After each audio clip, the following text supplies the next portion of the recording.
I couldn't believe the flashing red and blue lights outside my window that morning. 2 police officers stood sternly on my front porch with serious expressions. Karen had called 911 accusing me of threatening her son Joseph. The report twisted everything around my temporary rental Mercedes in my driveway. I stepped outside calmly despite my heart pounding hard in my chest. The cool morning air carried the faint smell of fresh-cut grass.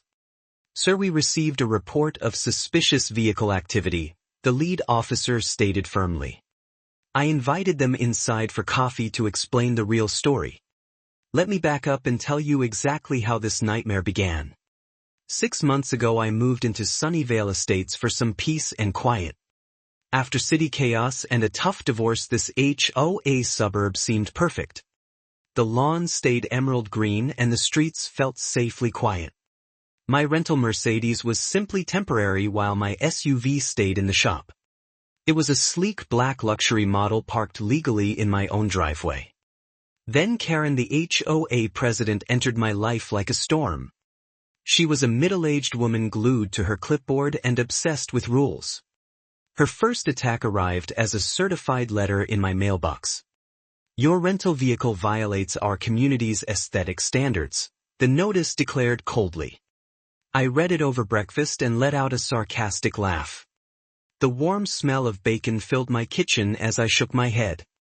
This had to be some kind of suburban joke, I thought.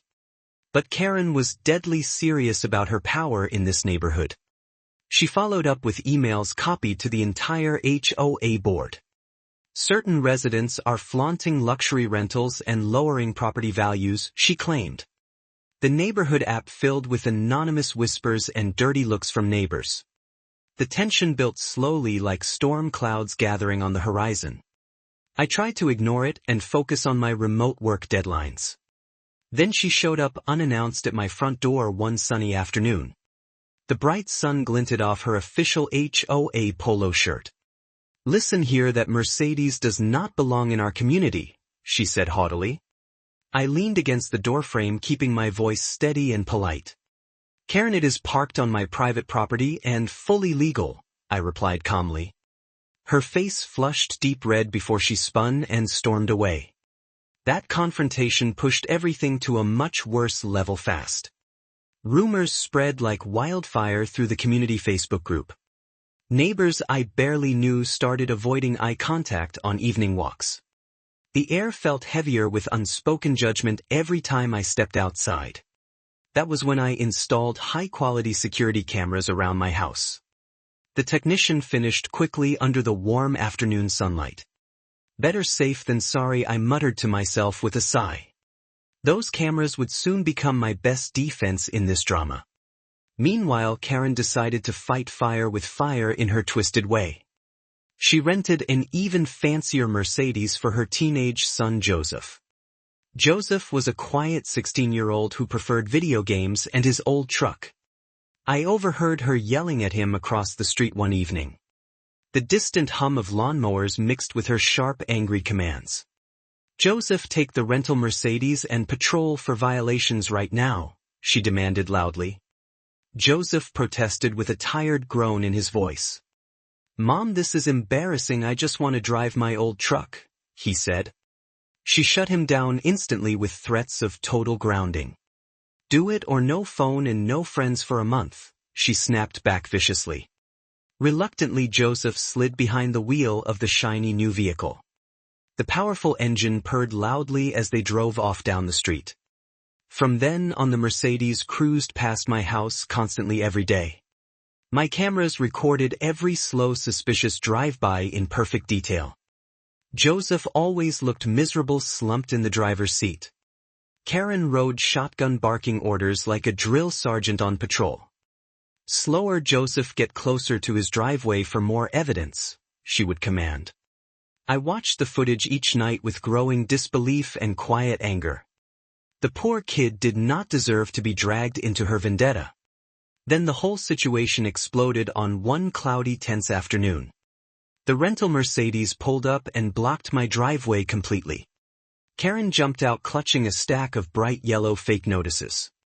She slapped one firmly onto my car's windshield with a loud smack. "Joseph, take the picture now for the official board report," she ordered sharply. Joseph hesitated by the open car door, looking deeply uncomfortable. "Mom, this feels wrong. We cannot tamper with his property like this," he replied softly. She whirled on him with pure fury, twisting her face. "Just take the Mercedes and help me teach him a lesson," she yelled viciously. The camera audio captured every single word and action crystal clear. I reviewed the video later that night in complete stunned silence. My hands trembled slightly while my cold dinner sat untouched on the table. This crossed every line of decency and basic legality imaginable. The next morning, Karen called the police on me once again. She claimed my cameras were illegally harassing her family.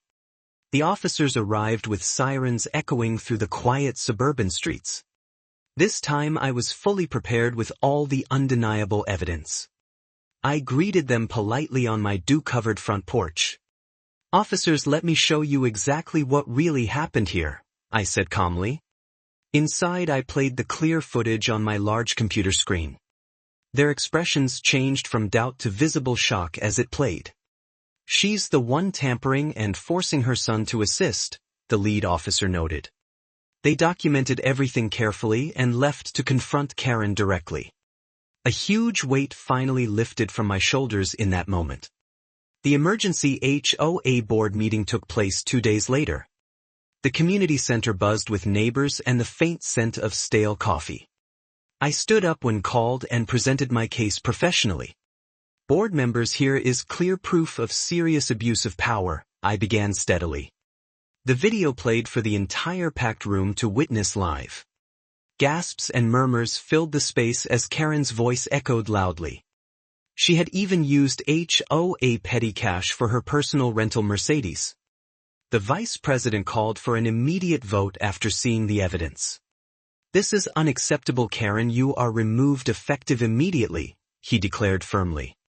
Karen stood there sputtering weak excuses with her face ghostly pale.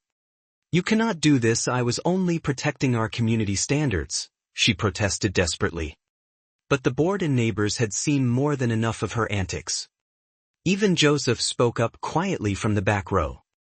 "She forced me into it, Dad. I hated every second of it," he admitted. The entire room fell into a heavy, stunned silence after his words. Karen stormed out, defeated, with her heels clicking angrily on the tile floor. The vote was unanimous and her reign of terror ended right there. In the following weeks, the whole neighborhood felt noticeably lighter and freer. No more absurd daily fines or surprise clipboard inspections at odd hours. Neighbors waved and smiled warmly during my daily evening walks again. I returned the rental Mercedes without any further unnecessary drama. Then I purchased my own sensible SUV for permanent everyday use. The smooth engine hummed happily as I parked it proudly in my driveway. Peace had finally returned to Sunnyvale Estates like a warm blanket. Looking back, I could not help but chuckle at the deep irony.